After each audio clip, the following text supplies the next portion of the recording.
रायरंगपुर सहरस्थ बाईदापोसी अधीनस्थ इंदिरा पड़ियाठारे 26तम वार्षिक क्रीड़ा और नृत्य प्रतियोगिता सभापति पूर्वतन विधायक श्यामचरण हांसदा अध्यक्षतार अनुष्ठित हो जाएगी। दिबा 11:30 प्रदीप प्रज्वलन और पताका उत्तोलन कराइला। क्रीड़ा प्रतियोगिता 1 घंटिकार आरंभ होता है। शिशु बालक 100 मी दौड़, टमाट रेस, शिशु बालिका 100 मी दौड़, पोटाटो रेस, बालक 100 मी दौड़, 800 मीटर दौड़, लंबा डिया, बालिका 400 मीटर दौड़, स्लो साइकेल रेस, लंबा डिया, ज्ञान परीक्षा, जूनियर सीनियर ग्रुप, वयस्क 1600 मीटर दौड़, लाखबिंदा महिला जलपूर्ण कलश दौड़ मुरुज प्रतियोगिता होता बेले 4टा बेले डांडा नाच, ड्रामा नाच आदि सुसुन नाच प्रतियोगिता होता।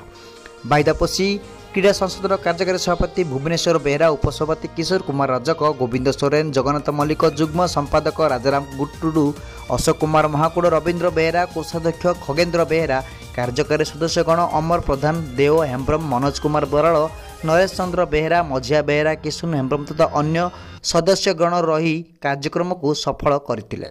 संध्या 6टा बेले पुरस्कार वितरण पर्व में मुख्य अतिथि भाव रायरंगपुर विधायक नवजन माझी, मुख्य वक्ता रायरंगपुर म्युनिसिपालिटी अध्यक्ष अभिषेक पट्टनायक, सम्मानित अतिथि उपाध्यक्षा ममिता चौधरी, क्रीड़ा संसद संपादक Jagannath Behera, ward number 2 councillor Sukhdev Behera, उपदेष्टा प्रताप बेहरा और शेखर प्राजी उपस्थित थिले। यापर अतिथिगण प्रतियोगितार उत्तीर्ण होइतिबा कृति प्रतियोगी मानकु पुरस्कृत करथिले। परिशेष में आनुष्ठानिक पताका अवतरण कर समाप्त कर जाइतला। एही क्रीड़ा और नृत्य प्रतियोगिता देखिबा पई स्थानीय तथा दूर दूरांतर लोके बहु संख्यार जोग देइथिले। म्युनिसिपालिटी अंतर्गत बाईदापोसी गाँव 26तम क्रीड़ा और नृत्य प्रतियोगितार उद्यापन उत्सव शेष हो जाइए।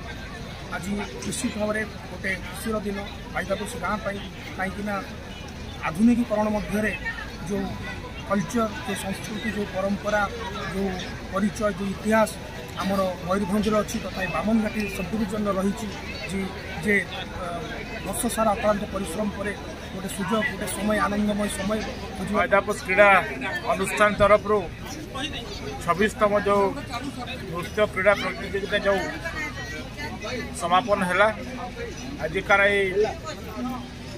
प्राइज वितरण सभार समस्त जो अतिथि मैंने आसते आज जो भाव में आम पिला सहयोग जो पिला अच्छा जो संसद पिला अच्छा सहयोग जो भाव में क्रीड़ा समापन है। ये उपस्थित समस्त आमर जो दर्शक भाई मैंने आसते क्रीड़ा प्रेमी भाई मैंने आसते विशेष करके धन्यवाद देवार कथा शांतिपूर्ण भाव में जो भाव में एत संख्यक लोक रायरंगपुर श्यामल दुपटांग रिपोर्ट दिग्दर्शन न्यूज।